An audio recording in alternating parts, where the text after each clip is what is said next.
전능하사 천지를 만드신 하나님 아버지를 내가 믿사오며 그 외아들 우리 주 예수 그리스도를 믿사오니 이는 성령으로 잉태하사 동정녀 마리아에게 나시고 본디오 빌라도에게 고난을 받으사 십자가에 못 박혀 죽으시고 장사한 지 사흘 만에 죽은 자 가운데서 다시 살아나시며 하늘에 오르사 전능하신 하나님 우편에 앉아 계시다가 저리로서 산자와 죽은 자를 심판하러 오시리라. 성령을 믿사오며 거룩한 공예와 성도가 서로 교통하는 것과 죄를 사하여 주시는 것과 몸이 다시 사는 것과 영원히 사는 것을 믿사옵나이다. 아멘.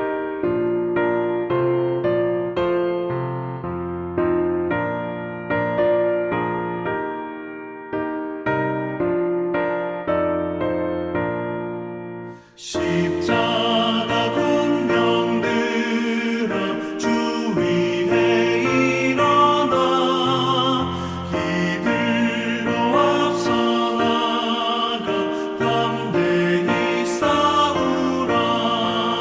주께서 승전하고 영광을 얻도록 그 군대 거느리사 이기게 하시네. 십자가 군병들아 주 위에 일어나 그 나팔 소리 듣고 곧 나가 싸우라. 수없는 원수 앞에 주 따라갈 때에 주 예수 힘을 주사 강하게 하시네.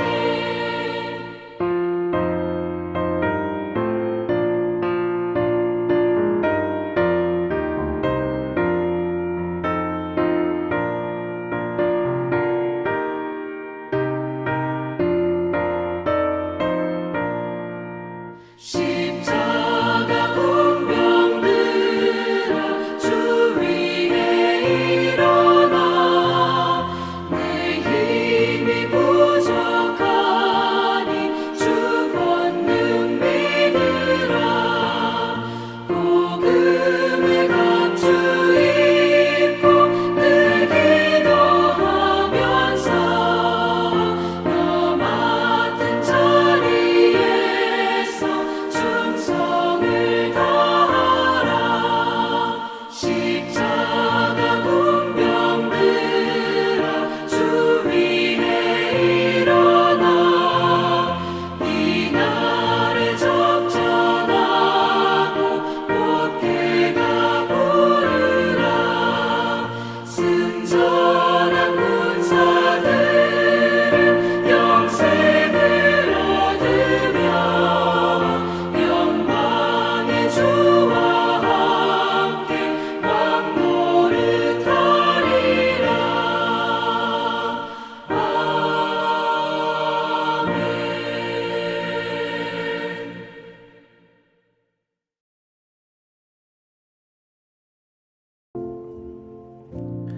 아담이 자기 아내 하와와 동침하니 아내가 임신하여 가인을 낳았다. 하와가 말하였다. 주님의 도우심으로 내가 남자아이를 얻었다. 하와는 또 가인의 아우 아벨을 낳았다.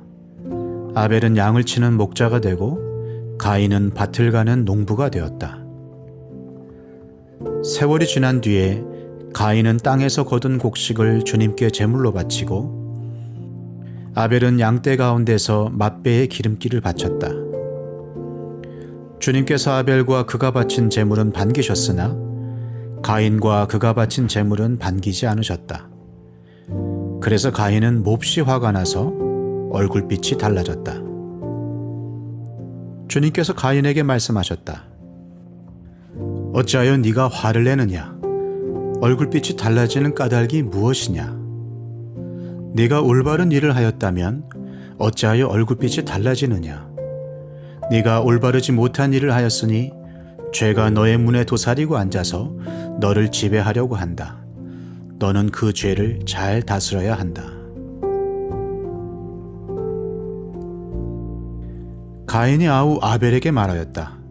우리 들로 나가자. 그들이 들에 있을 때에 가인이 그의 아벨을 쳐 죽였다. 주님께서 가인에게 물으셨다. 너의 아우 아벨이 어디에 있느냐? 그가 대답하였다. 모릅니다. 제가 아우를 지키는 사람입니까? 주님께서 말씀하셨다. 네가 무슨 일을 저질렀느냐? 너의 아우의 피가 땅에서 나에게 울부짖는다. 이제 네가 땅에서 저주를 받을 것이다. 땅이 그 입을 벌려서 너의 아우의 피를 너의 손에서 받아 마셨다. 네가 밭을 갈아도 땅이 이제는 너에게 효력을 더 나타내지 않을 것이다. 너는 이 땅 위에서 쉬지도 못하고 떠돌아다니게 될 것이다. 가인이 주님께 말씀드렸다. 이 형벌은 제가 짊어지기에 너무 무겁습니다. 오늘 이 땅에서 저를 쫓아내시니 하나님을 뵙지도 못하고 이 땅 위에서 쉬지도 못하고 떠돌아다니게 될 것입니다. 그렇게 되면 저를 만나는 사람마다 저를 죽이려고 할 것입니다. 주님께서 그에게 말씀하셨다. 그렇지 않다. 가인을 죽이는 자는 7갑절로 벌을 받을 것이다. 주님께서는 가인에게 표를 찍어 주셔서 어느 누가 그를 만나더라도 그를 죽이지 못하게 하셨다. 시작과 기원의 책 창세기, 오늘 본문에서 성경 최초의 살인 사건이 등장하는데요. 이는 두 씨, 여자의 후손과 뱀의 후손 사이의 다툼입니다. 자, 아담과 하와가 에덴 동산에서 쫓겨나고 가인과 아벨을 낳습니다. 가인이 장자이고 아벨이 차자인데요. 자, 장자 가인이 아니라 차자 아벨이 하나님을 섬기는 여자의 후손이 되고, 오히려 장자 가인은 살인을 저지르는 뱀의 후손의 길을 걷습니다. 자, 이처럼 장자가 아니라 차자가 여자의 후손을 이어가는데요. 장자권의 원칙이 무너집니다. 이것이 창세기 내내 반복이 되는데, 자, 이스마엘이 아니라 이삭입니다. 첫째 에서가 아니라 둘째 야곱입니다. 자, 창세기가 대략 3000년 전에 쓰여졌는데요. 이러한 장자권의 원칙을 무너뜨리는 것은 대단히 혁명적입니다. 권사님들의 말씀을 들어보니까 아버지가 유산을 아들만 물려줬다. 장자에게 다 줬다. 그러니까 불과 30-40년 전까지만 해도 우리 사회의 장자의 서열이 엄격했습니다. 그런데 놀랍게도 3000년 전에 쓰여진 창세기가 이 장자의 서열을 해체하고 있죠. 성서가 대단히 혁명적인 책임을 볼 수 있는데요. 오늘은 성경에 기록된 최초의 살인의 동기를 좀 살펴보도록 하겠습니다. 가인과 아벨 두 형제가 공히 하나님께 제사를 드렸습니다. 아마 하나님께서 두 형제의 제사를 똑같이 받으셨거나 받지 않으셨다면 이 둘 사이에는 큰 문제가 생기지 않았을 것입니다. 야, 하나님께서 네 제사도 안 받았냐, 나도 그렇다 하면서 막 서로 위로하고 서로 뭐 격려해주고 안아주고 돈독한 관계를 유지했을지도 모르지요. 그런데 하나님께서 아벨의 제사는 받으시고 가인의 제사는 거절하셨습니다. 이로 인해서 가인이 몹시 분하여서 안색이 변했는데요. 자, 분하여서 안색이 변한 가인에게 하나님이 직접 경고를 해주십니다. 야, 너 그러다 큰일 난다. 죄가 너를 지배하지 못하게 하라. 자, 7절 보시겠는데요. 자, 죄가 너의 문 앞에 도사리고 앉아서 너를 지배하려고 한다. 너는 그 죄를 잘 다스려야 한다. 그러니까 이 죄가 먹이를 잡아먹으려고 숨어서 기다리는 사악한 짐승과 같이, 발꿈치를 물려고 숨어있는 뱀과 같단 말이에요. 죄가 너를 지배하려고 한다. 그러니까 바울이 로마서에서 강조하고 있는 인간을 지배하는 강력한 힘과 권세로서의 죄를 창세기가 우리 가운데 보여주고 있습니다. 죄는 이처럼 인간을 지배하는 강력한 권세인데요. 그래서요, 처음에는 내가 죄를 짓지만 후에는 죄가 나를 지배합니다. 처음에는 내가 거짓말하지만 후에는 그 인생 전체가 거짓말의 지배를 당하죠. 처음에는 내 입으로, 내 손으로 술을 먹지만 후에는 술이 나를 잡아먹어요. 처음에는 내가 분노하지만 후에는 분노가 나의 삶을 지배하고, 처음에는 내가 미워하지만 후에는 미움이 나를 지배합니다. 이처럼 죄는 인간을 지배하는 강력한 권세이기 때문에 이를 아시고 하나님이 가인에게 경고를 주시는 거죠. 자, 에베소서 4장 26절에서 27절 말씀 보시겠는데요. 자, 화를 내더라도, 분노하더라도 죄를 짓는 데까지는 이르지 않도록 하십시오. 해가 지도록 노여움을 품고 있지 마십시오. 악마에게 틈을 주지 마십시오. 여러분, 분노할 수 있습니다. 미워할 수 있는 거죠. 그러나 그 분노와 미움을 품어서는 안 됩니다. 분노와 미움을 하루, 이틀, 한 주, 두 주 품고 있으면 결국 우리가 분노와 미움에 사로잡혀요. 마음에 한이 생깁니다. 이 분노라는 독을 품고 살게 되는 거죠. 이 분노라는 아주 강력한 독을 내 몸에 품고 사니까 결국은 내 몸이 다 망가지는 것이지요. 자, 사랑하는 성도님 여러분, 원수 마귀는 틈을 타고 들어옵니다. 죄의 틈을 타고 들어와요. 서운한 마음, 그 틈을 타고 들어와서 죄가 관계를 깨트립니다. 다윗이 전쟁에 참여하지 않고 낮잠을 자면서 나태했어요. 그 나태라는 틈을 타고 들어와서 음욕을 일으킵니다. 선악과를 먹으면 죽을까 하노라 라는 하나님의 말씀에 대한 그 의심의 틈을 타고 들어가지고, 아니다, 반드시 죽지 않는다, 너희가 하나님이 될 것이다. 이처럼 원수 마귀는 틈을 타고 들어옵니다. 자, 이서 우화를 보니까 주인이 낙타하고 사막에서 밤을 지새우게 되었는데 찬바람이 막 휘몰아치니까 이 낙타가 밖에서 텐트를 똑똑 두드리면서, 주인님, 너무 텐트 밖이 추운데 고개만 조금 넣고 잘 수 있게 해주세요. 주인이 불쌍해가지고 그래라. 그랬더니 조금 있다 보니까 이 낙타놈의 새끼가 발도 집어넣고 엉덩이도 집어넣고 나중엔 주인이 쫓겨나가는 거죠. 이처럼 죄가, 원수 마귀가 틈을 타고 들어옵니다. 사소한 틈, 작은 틈을 타고 들어오는 거예요.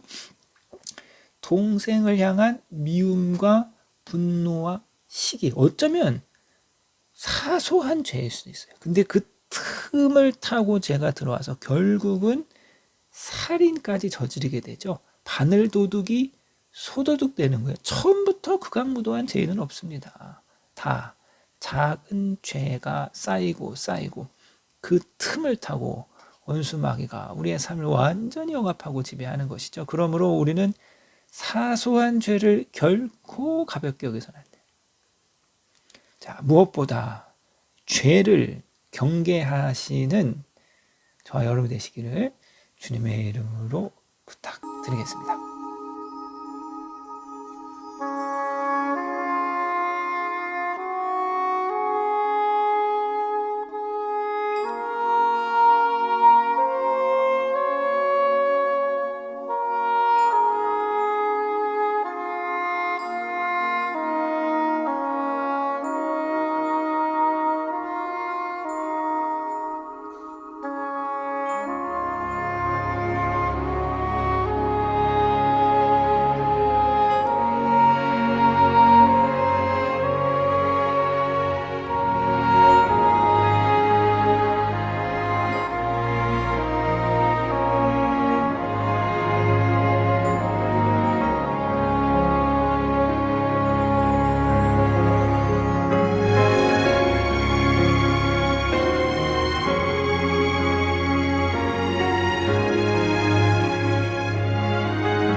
하늘에 계신 우리 아버지여, 이름이 거룩히 여김을 받으시오며 나라에 임하옵시며 뜻이 하늘에서 이룬 것 같이 땅에서도 이루어지이다.